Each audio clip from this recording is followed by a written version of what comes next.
श्री कृष्ण जन्माष्टमी पर निकलने वाली शोभा यात्रा का हुआ पोस्टर विमोचन। श्री कृष्ण जन्मोत्सव शोभा यात्रा समिति के पदाधिकारियों द्वारा प्रेस वार्ता कर श्री कृष्ण जन्माष्टमी पर निकलने वाली भव्य शोभा यात्रा के बारे में जानकारी दी गई। पूर्व जिलाध्यक्ष रामसाई यादव ने मीडिया से रूबरू होते हुए बताया कि हर साल की भांति इस बार भी कृष्ण जन्माष्टमी पर भव्य शोभा यात्रा निकाली जाएगी। वहीं उन्होंने कहा कि शोभा यात्रा को लेकर इस बार जनता में अलग ही जोश देखने को मिल रहा है। वहीं पदाधिकारियों ने मीडिया से रूबरू होते हुए बताया कि इस बार शोभा यात्रा में करीब 1 दर्जन से अधिक झांकियां शामिल रहेंगी, जिसमें लड्डू गोपाल की झांकी आकर्षण का केंद्र होगी। विशाल शोभा यात्रा का जगह जगह पुष्प वर्षा कर स्वागत किया जाएगा।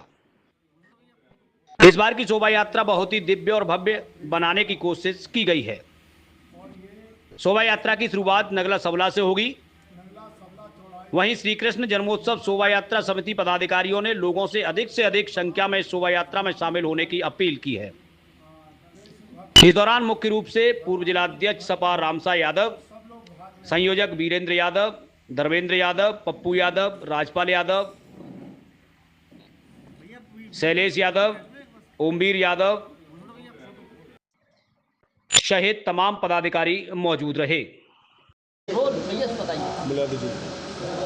मैं पूर्व जिलाध्यक्ष रामसाई यादव आगरा।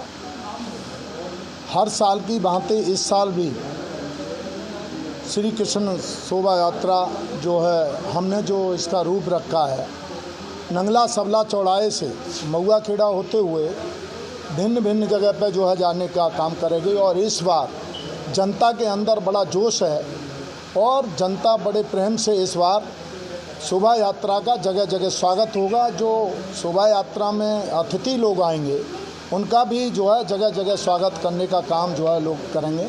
हम लोग जगह जगह जाकर ना ही लोगों से संपर्क कर रहे हैं। इस बार पहले की भांति इस बार बहुत ही भव्य रूप जो है शोभा यात्रा लेगी। इसमें जो है भगवान के रूप में तमाम झांकियाँ जो है निकलेंगी। वो बहुत ही जो है शहर के अंदर पहले जैसे हुआ करती थी उसी तरीके से ये देहात में पहली बार इतना भव्य रूप जो है शोभा यात्रा लेगी। और हम चाहते हैं कि इस बार ज़्यादा से ज़्यादा लोग शोभा यात्रा में आएँ। 10 बजे का इसका हमने टाइम रखा है और निश्चित रूप जो है समय जो है 3-4 बजे तक, जब तक जो है लोग आएंगे, जब तक शोभा यात्रा निकलती रहेगी। हम सभी लोगों से अपील करते हैं, भगवान के भक्तों से, कभी लोग सबसे ज़्यादा से ज़्यादा तादाद में पहुंचने का काम करें और सब मिलजुल कर आएँ भाईचारे के रूप में इस भगवान की यात्रा में शामिल होने का काम करें। राम साहब, ये दूसरी शोभा यात्राओं से कैसे भिन्न होगी आपकी? देखिए, अपना अपना भगवान सबके हैं। हम कहते हैं जगह जगह जहाँ लेकर रही हैं सबको हमारी तरफ से आशीर्वाद है। सब लोग अपने अपने सहयोग से भगवान के रूप में, तो अपना जन्माष्टमी में घर घर को जो है लोग सजाते हैं और घर घर पर जो है लोग मनाने का काम करते हैं। भगवान सबके थे, इसी पर रोक नहीं है। लेकिन हम चाहते हैं कि जहां हम सहयोग कर रहे हैं और सहयोग जिनके साथ खड़े हुए हैं वो अच्छी निकले और उनका अच्छा सहयोग करेंगे।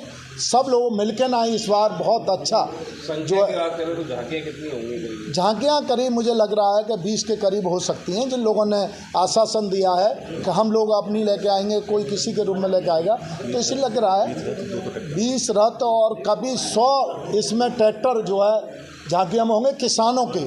चूँकि किसानों के बीच में ये पहली बार निकल रही है तो मुझे लगता है कि इसमें ट्रैक्टरों की बहुत ज़्यादा संख्या किसानों की होगी। अपने अपने ट्रैक्टर सजा के लाएंगे।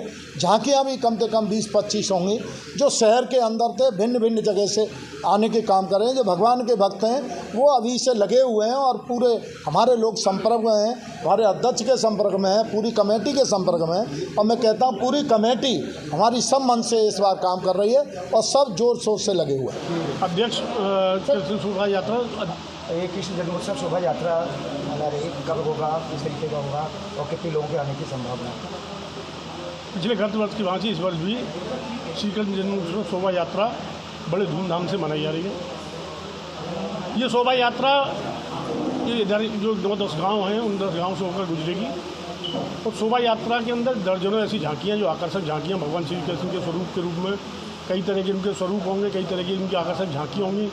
और उसके साथ साथ हज़ारों की तादाद में जो लोग जो उनकी शोभा यात्रा में शामिल होंगे, अपने अपने निजी वाहनों के साथ वो आएंगे और उसी में जो हमारे सम्मानित लोग हैं, समाज के जो सम्मानित लोग हैं, जो क्षेत्र के सम्मानित लोग हैं, उन सभी का मान सम्मान भगवान के श्री चरण वंदन के साथ में शोभा यात्रा प्रारंभ होगी।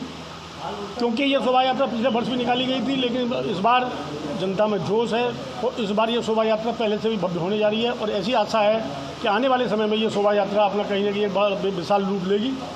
सभी लोगों का अथक प्रयास और सहयोग से इस बार शोभा यात्रा का पूर्ण जो इस बार जो व्यवस्था बनाई गई है वो बहुत ही सराहनीय है। हर व्यक्ति का, हर साथी का बड़ा उसमें सराहनीय योगदान है। सभी लोग अपने अपने तरीके से अपने अपने साथ में मिलकर इस शोभा यात्रा को भव्य बनाने में लगे हुए हैं। गाँव जाकर हर जगह गांव में, शहर में, जहाँ जहाँ समाज के लोग हैं, समाज के लोगों को जागृत कर और भी जो अच्छे सामाजिक लोग हैं उन लोगों के बीच जाकर उनको शोभा यात्रा के बारे में बताकर इस शोभा यात्रा को भव्य बनाने के लिए हम लोग प्रयासरत हैं। और ऐसी आशा है कि भगवान श्री कृष्ण के आशीर्वाद से यह शोभा यात्रा इस बार अपने आप में एक अनूठा रिकॉर्ड कायम करेगी और आने वाले समय में ये शोभा यात्रा आगरा की अन्य शोभा यात्राओं से एक बेहतर शोभा यात्रा बनकर निकलेगी, ऐसी आशा, ऐसी उम्मीद है। वर्तमान प्रदेश अध्यक्ष यादव महासभा युवा प्रदेश से हूँ, संयोजक मंडल से हूँ इस शोभा यात्रा के। इस बार शोभा यात्रा की बात करें तो कितनी झांकियाँ इसमें शिरकत करेंगी और क्या स्वरूप रहेगा इस शोभा यात्रा? करीब 1 दर्जन से ज़्यादा झांकियाँ रहेंगी, 100 करीब ट्रैक्टर हैं और ख़ास आकर्षण हमारे इसमें लड्डू गोपाल जी की झांकी रहेगी। जहाँ जिस डोला में लड्डू गोपाल जी आएंगे उसमें जगह जगह आरती और पूजा का और उनका जो पुष्प वर्षा का आयोजन है, लोगों ने हमें ऐसा बताया है, तो वो व्यवस्था रास्ते में करेंगे। किसी को मुख्य अतिथि वगैरह बनाया आप लोगों ने? मुख्य अतिथि तो कई हैं, अभी किसी का नाम डिस्क्लोज नहीं कर सकते क्योंकि कई विशेष मंत्री स्तर के लोग हमारे पास आ रहे हैं और आगरा ही नहीं, आगरा से अलावा अन्य जनपदों से कृष्ण भक्त आ रहे हैं और एक से एक विशेष है, तो इसलिए हमने किसी का खास नाम अभी नहीं दिया है। भव्य स्वरूप होगा जी, भव्य स्वरूप होगा। इस बार बहुत ही दिव्य और भव्य स्वरूप बनाने की कोशिश की है क्योंकि पिछले साल से जो हमसे कमियां रह गई थी इसमें पूरी करी हैं और इस बार हमें लोगों को ज़्यादा समर्थन मिल रहा है, ज़्यादा आश्वासन मिल रहा है और रास्ते में लोगों का ट्रैफिक का उसका हमारे वॉलंटियर जगह जगह खड़े होंगे और बड़े ही अच्छी तरीके से निर्विघ्न तरीके से यात्रा को सफल बनाने का प्रयास करेंगे। ये यात्रा को हमारा जो शुरुआत होगी वो नगला सबला से होगी, वहाँ से मदरा होते हुए महुआ खड़े होते हुए और कई गांव बीच में पड़ेंगे और इधर रिंग रोड पे आके हम उसका समापन करेंगे। अब पुलिस से कोई अनुमति वगैरह ली आप लोगों ने? पूरा सब